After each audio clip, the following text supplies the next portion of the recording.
ইতিমধ্যে নুমলীগড় তেল শোধনাগাৰৰ দুগৰাকী বিষয়াক ইতিমধ্যে গ্ৰেপ্তাৰ কৰিছে গোলাঘাট বন বিভাগে। নুমলীগড় তেল শোধনাগাৰৰ নগৰাঞ্চলত এটা বন্য হস্তি আচলতে গোপনে পুতি থোৱাক লৈ কেন্দ্ৰ কৰি বন বিভাগে নিজেই অনুসন্ধান আৰম্ভ কৰিছিলে।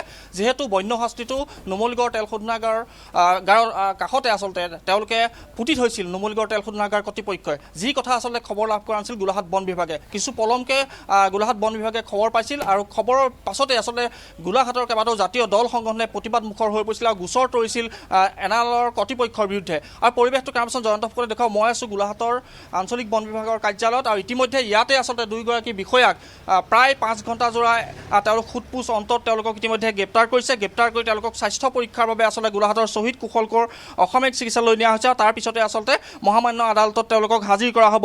ইতিমধ্যে আমি কৈছোৱে যে নুমলীগড় তেল শোধনাগাৰৰ নগৰাঞ্চলৰ মুখ্য প্ৰবন্ধক আচলতে উজ্জ্বল নয়ন সন্দিকৈ আৰু নগৰাঞ্চলৰ প্ৰবন্ধক বেদাংগ কাশ্যপক ইতিমধ্যে আটক কৰি গোলাঘাট বন বিভাগে আচলতে গ্ৰেপ্তাৰ কৰিছে সোধপোছৰ অন্তত।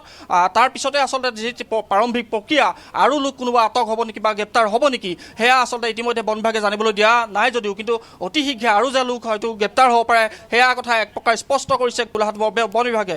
ইতিমধ্যে আমি কৈছোৱে যে গোপনে নুমলীগড় নগৰাঞ্চলত মৃত্যু হোৱা যি বন্য হস্তিটো আচলতে গোপনে পুতি থৈছিল আৰু যাৰ ফলত আচলতে বন বিভাগে নিজাববীয়াকৈ অনুসন্ধান আৰম্ভ কৰিছিল। অনুসন্ধান অন্তত আচলতে আজি যি বন্যপ্ৰাণী সুৰক্ষা আইন 1972 অধীনত দুয়োগৰাকীকে গ্ৰেপ্তাৰ কৰিছে আৰু কিছু মুহূৰ্তৰ পিছতে তেওঁলোকক মহামান্য গোলাঘাটৰ আদালতত তেওঁলোকক হাজিৰ কৰা হ'ব।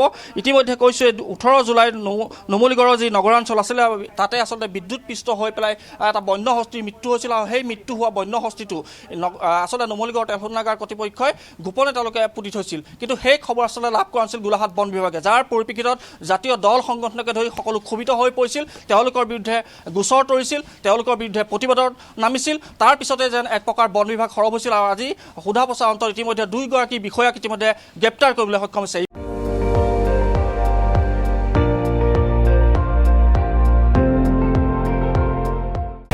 আপুনি চাই আছে ND24, সৰ্বশ্ৰেষ্ঠ নহয় সৰ্বোত্তমৰ দৌৰ।